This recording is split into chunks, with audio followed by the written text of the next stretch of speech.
large part of hunger and managing that effectively will be that meal timings, managing volume. And then the last thing will be your eating times.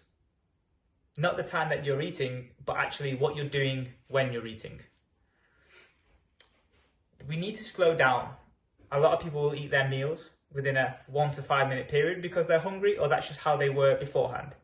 You know, when I was younger, I used to fight for the last piece of bread or be the quickest one to finish so I could have seconds. We're in a game when you're not doing that, when the goal is to make food last longer and have a game of try and not be hungry after the meal. You need to have the opposite psychology. Having correct meal hygiene is super, super important. I would recommend not eating in front of the TV. I would recommend putting your knife and fork down between each mouthful. And I'd recommend chewing between like 20 and 40 times.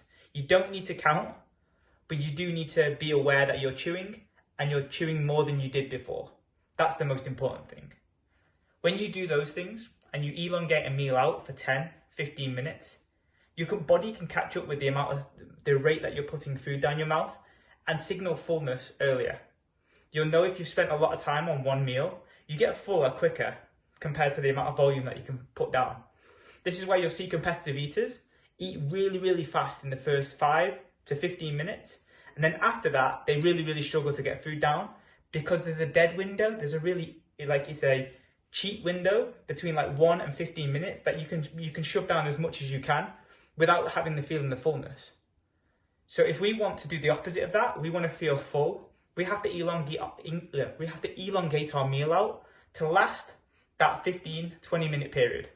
If you do not have 15 to 20 minutes to eat, just eat slower than you did before. And if you get to your window that you've got to go back to work or you've got to go and do something else, you can finish your food later.